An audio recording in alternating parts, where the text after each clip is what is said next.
So I recently caught wind of a game by the name of RimWorlds, a sci-fi colony sim that feels a lot like Firefly without the planet hopping that I'm aware of. It came to my attention when I saw an article in Heat Street admonishing Rock Paper Shotgun for a frankly ludicrous article about one of the game's many systems. Our dear RPS author was rather upset that the game's rudimentary romance system didn't perfectly reflect her ideals of quote-unquote reality. This video game, that is in early access and very obviously unfinished, set in the outer reaches with space pirates and ex-child slaves as a couple of the many ragtag folks that could be your colonists, has this romance system that was, as admitted by the solo developer, slapped together on a late night just to have something there. But no, of course, it's actually everything that's wrong with the world, according to you. The article plunges into great depth about the intricacies of the unfinished and at the time of writing their own article, an out of fucking date version. Things seem to come swiftly into focus when you realise that this developer doesn't toe the lines of the current mainstream gaming press, the people who are supposed to be champions of great indie games. Thankfully, it is doing remarkably well with the gaming public at large.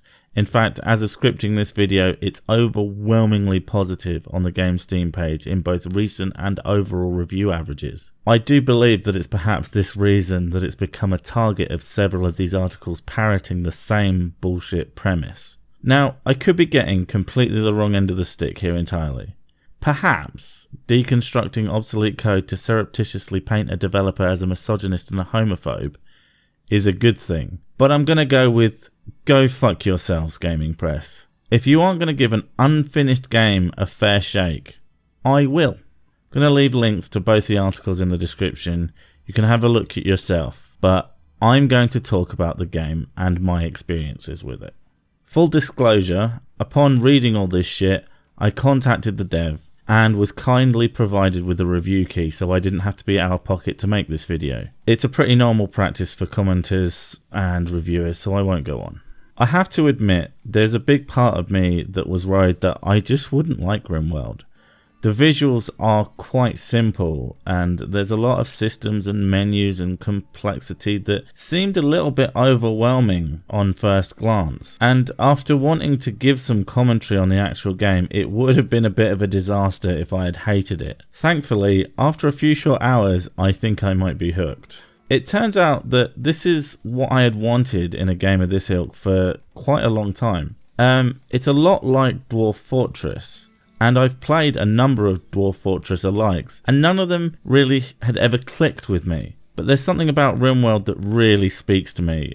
It might be the cool Wild West feeling setting, or the simple tutorial that had me setting up shelters and crops in no time without having to faff about, the personality system that made one of my characters, Pumpkin, a brawler and an actress who is incapable of caring, which I thought was fucking beautiful. Whatever it is, I already know that given half a chance, I'm going to end up sinking hundreds of hours into this thing. One of the comparisons I saw that I really liked was with The Sims. If you like the idea of community management, but with more interesting shit, like being attacked by local rivals that you can then capture, rehabilitate, and then sell to slavers because the fucking bastard just won't join you even though you made their frankly massive jail cell bigger and more comfortable than the box your actual hard-working settlers have, and everybody is being nice and sociable with them, although unsurprisingly, they all fucking hate her too. Sorry, I got a little bit sidetracked. Like the time when the dozen beavers showed up and started decimating the local woodland, so I tried to send everybody to kill the little fuckers, but only my knife-wielding brawler Pumpkin bothered to go see to them as everybody else was armed with ranged weapons and were all too stupid to actually walk over and get into firing distance. No, I had to make them all walk over and then set them up in a firing line nearby. Only then did they take the time out of their busy fucking day to not run out of bloody resources because of some arsehole badgers.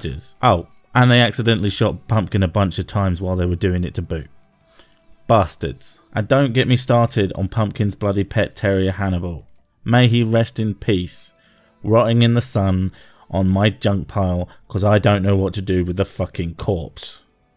Here's the thing about RimWorld. I could tell you about the systems and appraise them on how I feel about their accuracy or technical nous, but that would be kind of pointless. This is a game about little stories and adventures created by a combination of your characters, the random events put in place by the so-called story AI, and the decisions you make.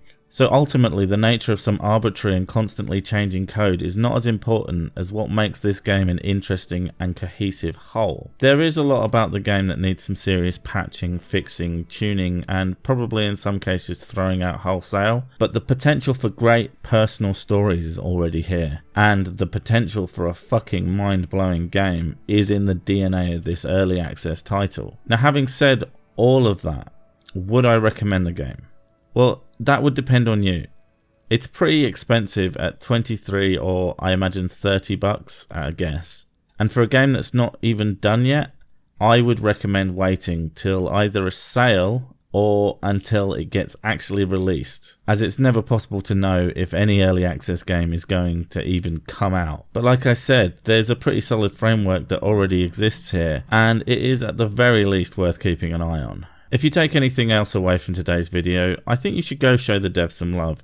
Even if you're not super interested in the game, I can't stand these fuckers who try to bully everyone they don't like out of the industry while accusing everyone else of the same shit they're guilty of. And you know what? Criticizing things like this in games like these isn't actually a big deal as far as I'm concerned. But it's the dishonest, bullshitty, bullying way that you fuckers have to do it, and then you go and invite your mates to partake as well, and it's fucking gross.